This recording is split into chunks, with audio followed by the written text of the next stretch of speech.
morning. I am Sister Nikiya from Jesus is Lord Fellowship, and today I wanted to share with you some scriptures about trust for our virus versus verses.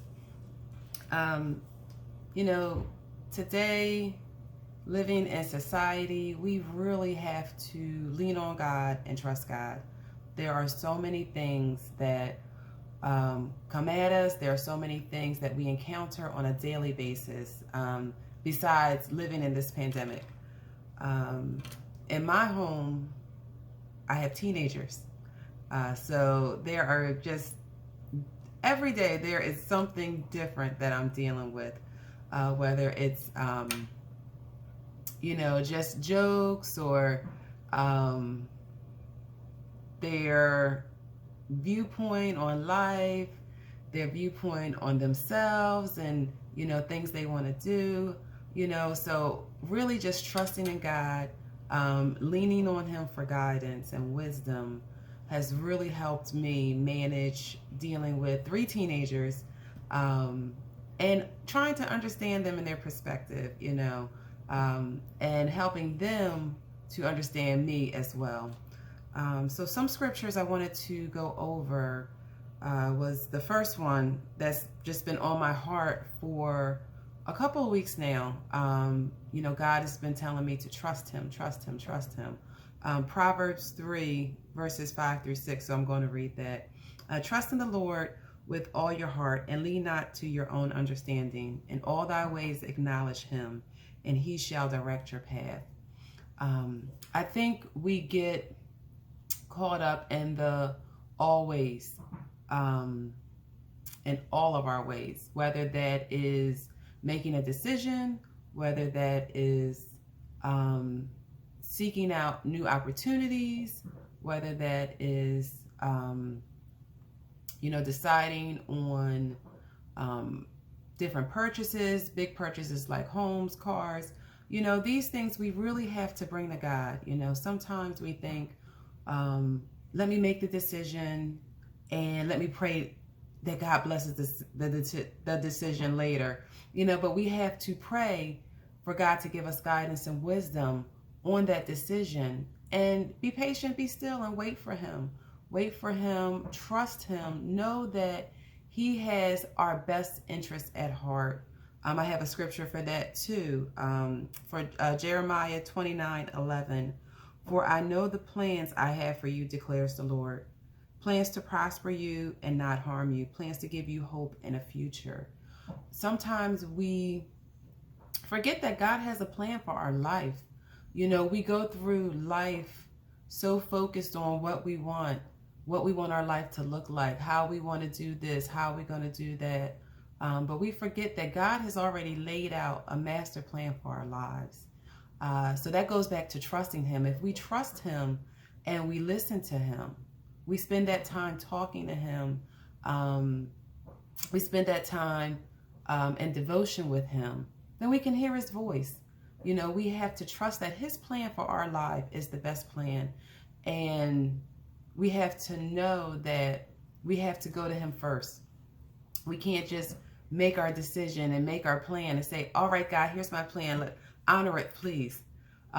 We have to say, God, what is the plan for my life? God, I want to do this.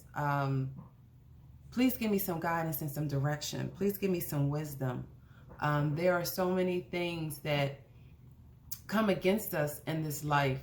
And we have to know and trust that He has our best interest in mind. Another scripture that is so dear to me is Isaiah 54:17. No weapon that is formed against you shall prosper.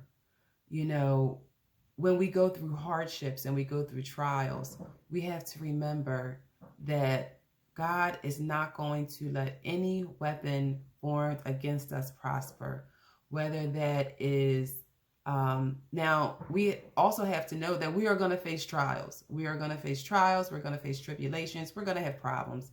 That is life. God did not say that becoming a Christian, you will never have another problem again. But He said that He would be with us. And remembering that no weapon formed against us shall prosper.